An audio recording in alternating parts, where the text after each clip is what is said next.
of Bhaktivinoda Thakur. And the first version, 1.0, was Gaudiya Math. And ISKCON was version 2.0. And we will not be version 3.0. Because the need for that is now past. We don't need to imitate the Western religions anymore. The purpose of doing that is complete, is fulfilled. And because this style of organization brings certain problems that we do not want. We do not want to inflict on our disciples either.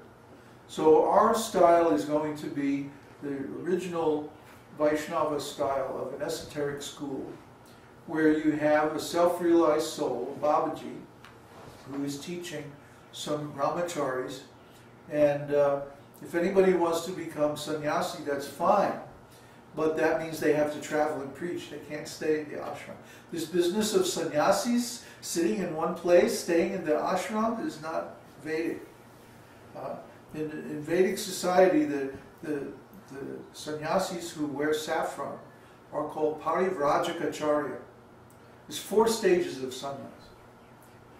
Bahuda, Kutichak,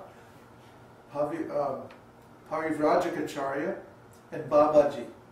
The Babaji can do anything they like. But Parivrajaka-charya, they have to travel. They must travel. If they don't, then they incur sin. And we see that when the sannyasis become temple president and they stick in one place, then they gradually become attached, they get into politics, everything is ruined. So this is not correct. We don't follow this. If someone wants to become sannyas and travel and preach, that's very nice. But don't stay in one place. Don't let the grass grow. Stay a rolling stone. Anyway, popular, number 44. Any person who is very dear to people in general is called a popular man. As for Krishna's popularity, there is a statement in the first canto, 11th chapter, verse 9 of Śrīmad-Bhāgavatam, that deals with his returning home from the capital of Hastinapur. While he had been absent from Dwarka at the battle of Kurukshetra, all the citizens of Dwarka had become morose.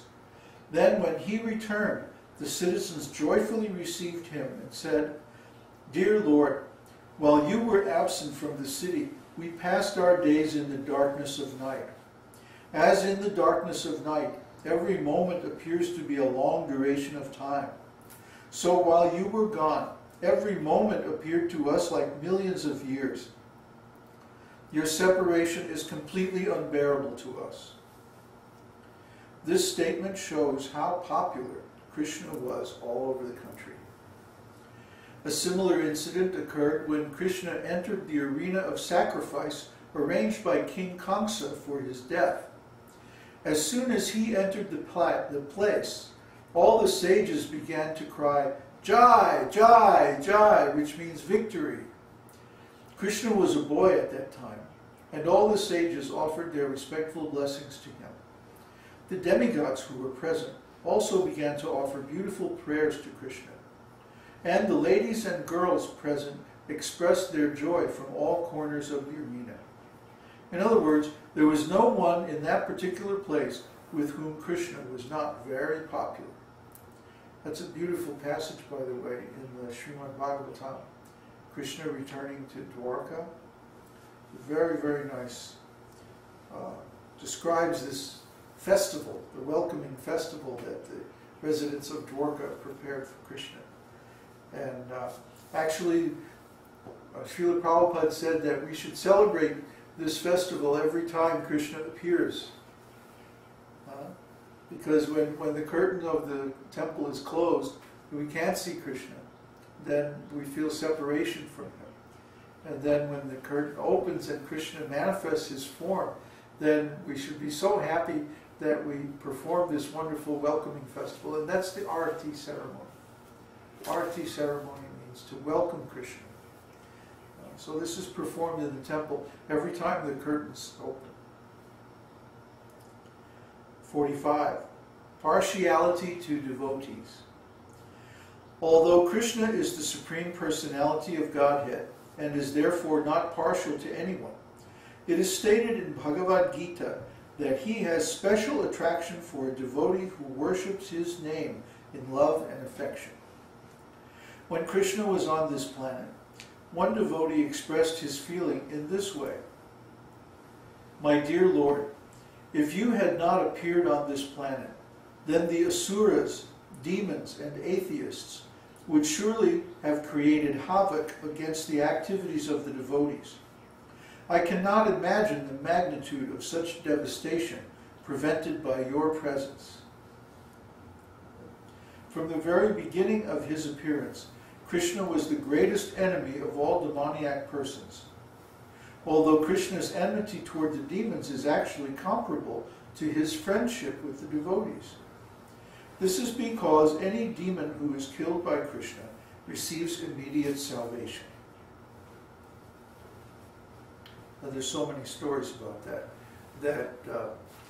The demons, when Krishna would kill them, they would get moksha. And usually because the demons are, well, because they're demons, they get liberation in Brahman. They merge into the Brahman and they lose their individuality. Yeah, bye-bye, gone forever. So, these demons are such rascals. I mean, they cause so much disturbance. They like to interfere with the activities of the devotees. There's no reason for it. The devotees don't give them any cause, The devotees just want to be left alone to do their devotional service. But the demons, when they see the devotees worshiping Krishna, they become envious. And so they have to attack them. They can't help themselves. They just become angry for no reason at all. Oh, you're worshiping God. They can't tolerate it. They can't tolerate that anybody would worship the Supreme Lord. And this is the mark of a demon. This is the symptom of a demon. That when they see someone worshiping God, they become absolutely intolerant. So we should understand that in today's world, most of the great leaders and so on are demons. They have all these symptoms. They can't simply follow the laws of God. They can't just leave the devotees alone in peace. They have to always create some disturbance which interferes with the activities of devotional service. And, they're killing the cows, they're miseducating the children, they're covering up the Vedic literature, trying to make it a secret, trying to make sure nobody reads it or understands it properly. And then they want to take credit for so many ideas that are actually given in the Vedas and so on and so on. It goes on and on. It's like once you discover the scale of the deception that has been foisted upon the people of this planet, you become amazed, overwhelmed, because it turns out almost everything that we are taught, almost everything that we hear, is somehow distorted. Somehow there's some spin on it. It may be partially true, but the way in which it's presented is false, or leads to false conclusion, or leads to wrong activity or wrong understanding. So in this world, everyone is thinking that, oh, it's okay to enjoy material sense gratification. It's okay to, work for some company and be exploited, and the shareholders are getting all the profits, the execs are getting all these bonuses. But I think people are starting to get tired of this. I think they're really starting to see now, especially these banks and insurance companies, that they went bankrupt because of their greed, basically. And then the government takes the taxpayers' money and borrows against it, and then pays trillions of dollars to these rascals to keep their companies going. And what do? They give their executives the biggest bonuses ever. The same guys who ran the whole company into the ground, and they're getting the biggest bonus payouts ever in the history.